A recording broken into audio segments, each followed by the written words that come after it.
If another member of the church sins against you, go and point out the fault when the two of you are alone. If the member listens to you, you have regained that one.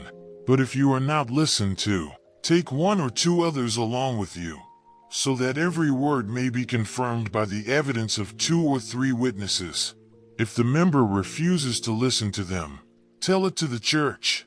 And if the offender refuses to listen even to the church, let such a one be to you as a Gentile and a tax collector.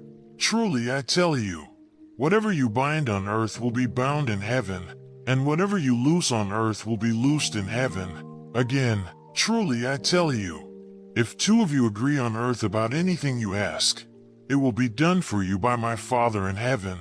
For where 2 or 3 are gathered in my name, I am there among them.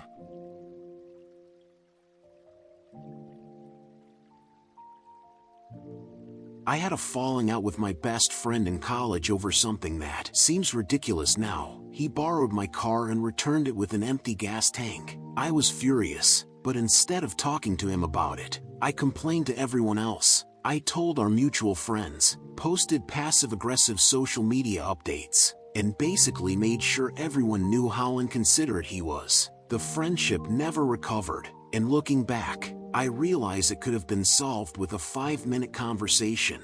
This passage from Matthew gives us Jesus' blueprint for handling conflict in relationships, and it's the exact opposite of what I did. It's a roadmap for restoration rather than destruction, for healing rather than hurting. Jesus starts with the most important principle. If another member of the church sins against you, go and point out the fault when the 2 of you are alone. Go directly to the person, not to your friends, not to social media, not to the pastor, to them. Just the 2 of you. This is revolutionary because our natural instinct is to do anything but this. We want to tell everyone else first. We want to build our case, gather sympathy, and make sure people know we're the victim. But Jesus says, start with love. Start with the assumption that this can be worked out between you 2. The goal isn't to win an argument or prove you're right. The goal is restoration. If the member listens to you, you have regained that one. You've regained your brother, your sister, your friend. The relationship is restored, and that's worth more than being right. But Jesus is also realistic. He knows that sometimes people won't listen, won't acknowledge they're wrong, won't take responsibility. So he gives us step 2, take 1 or 2 others along with you, so that every word may be confirmed by the evidence of 2 or 3 witnesses. This isn't about ganging up on someone or creating an intervention-style confrontation. It's about bringing in neutral parties who can help facilitate the conversation, provide perspective, and ensure that what's being said is accurate. These witnesses aren't there to take sides. They're there to help both parties see clearly and work toward reconciliation. I love that Jesus references the Old Testament principle from Deuteronomy about requiring 2 or 3 witnesses. He's showing that this process isn't arbitrary. It's rooted in justice, fairness, and the protection of everyone involved.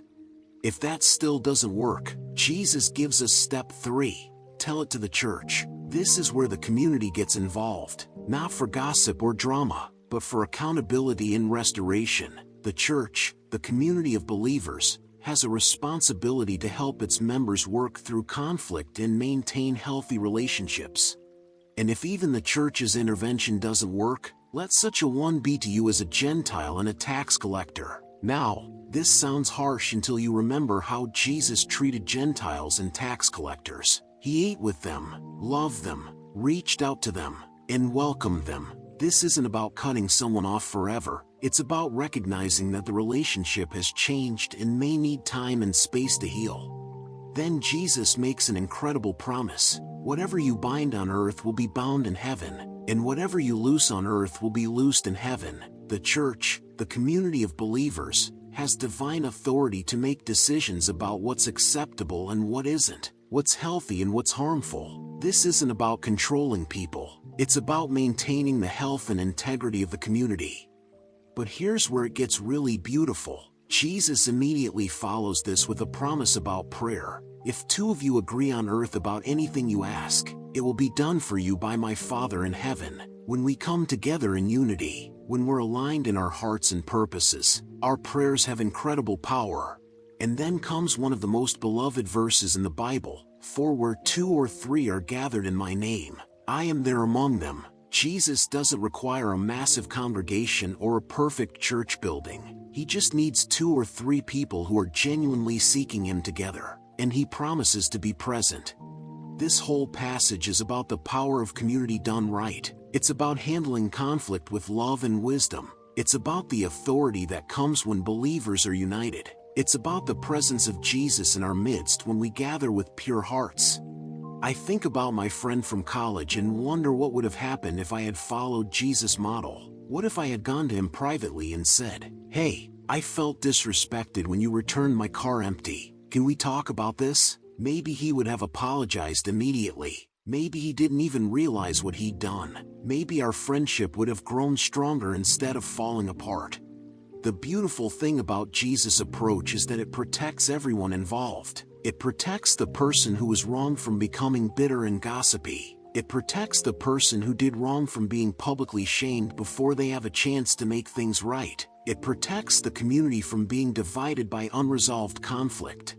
But it also requires something from us that's really hard: humility. It requires us to believe the best about people, to assume they want to do right, to give them the opportunity to respond with grace. It requires us to care more about the relationship than about being right. My friend Sarah is a master at this. When someone hurts her, she takes time to pray about it, then goes directly to them with a heart full of love. She'll say something like, "I may have misunderstood, but when this happened, I felt hurt. Can you help me understand your perspective?" 9 times out of 10, the conflict gets resolved immediately because she approaches it with humility and genuine curiosity rather than accusation and defensiveness. This passage also reminds us that we're not meant to handle conflict alone. We have the wisdom of community, the authority of the church, and the presence of Jesus Himself when we gather in His name. We don't have to figure everything out by ourselves. So here's what Jesus is asking us. When someone hurts you, will you go to them first with love? When conflict arises in your community, will you work toward restoration rather than division? When you gather with other believers, will you remember that Jesus is present among you? The goal isn't perfect relationships, it's healthy ones. It's not avoiding all conflict, it's handling it with wisdom and grace. It's not being right all the time, it's being loving all the time. And when we do this well, something beautiful happens. Our communities become places of healing rather than hurt, restoration rather than destruction, and the presence of Jesus becomes tangible among us.